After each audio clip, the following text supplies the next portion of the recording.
Nah, untuk bertani organik, baik organik dan biasa atau konvensional, tidak terlepas daripada hama.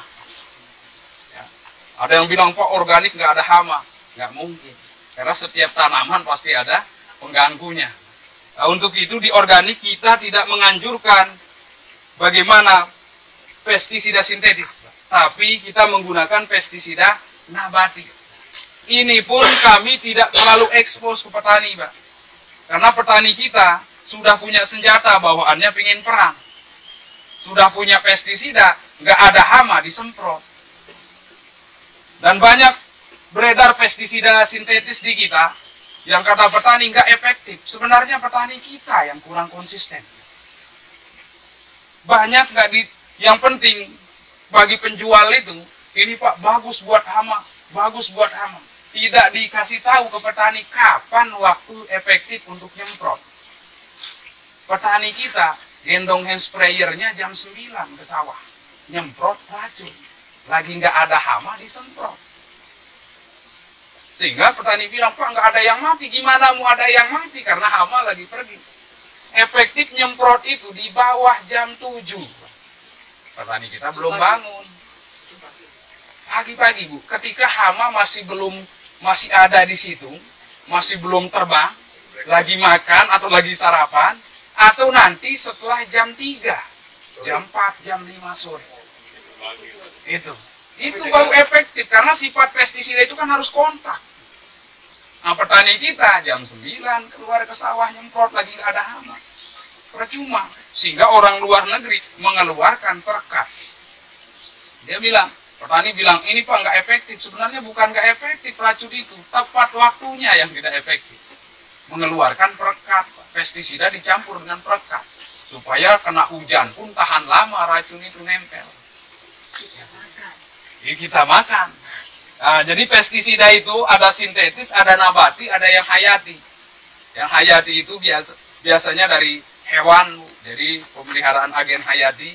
Tapi kita sekarang membuat dari pestisida nabati.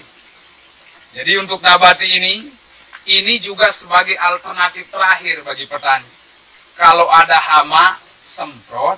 Kalau tidak ada, mending semprot pupuk cair. Jangan sampai nggak ada hama disemprot. Ini sebagai alternatif terakhir. Karena sifatnya baik sintetis, nabati, atau hayati, tetap membunuh pestisida itu. Karena pes itu hama, kan sida itu racun, racun hama. Hingga kami bagaimana ngajak petani memahami prinsip-prinsip atau karakteristik daripada bahan yang akan kita buat sebagai pestisida nabati.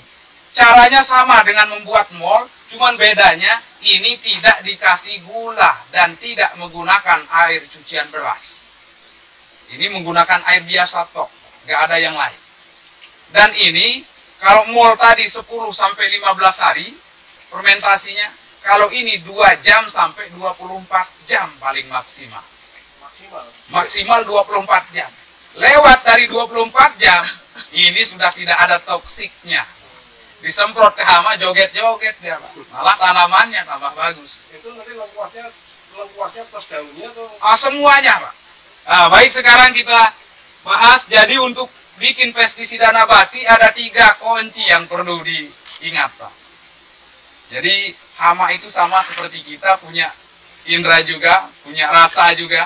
Jadi 3 karakteristik ini. Yang pertama, cari bahan yang rasanya pahit. Itu bisa untuk pestisida nabati. Yang rasanya pahit, contoh biji mahoni, kulit mahoni, daun sirsak. Itu rasanya pahit. Daun sirsak. Itu pahit.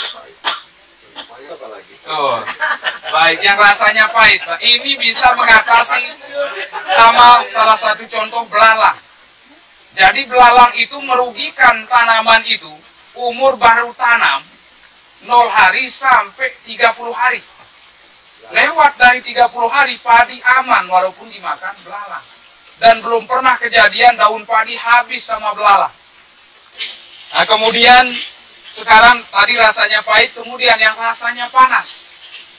Seperti jahe, lengkuas, kemudian cabai, kemudian bawang putih. ini rasanya panas. Ini bisa mengendalikan hama yang suka di daerah lembab. Salah satu contoh, wereng. Kemudian mungkin ibu sering di bunga ada kutu-kutu yang putih. Itu semprot dengan yang rasanya panas. Ya, semprot yang rasanya panas. Kemudian yang ketiga, kunci yang ketiga adalah yang baunya menyengat. Baunya tidak enak. Salah satu contoh, jengkol, mengkudu, peti. Ini bisa mengatasi hama tikus. Karena tikus tidak suka bau-bau yang tidak enak.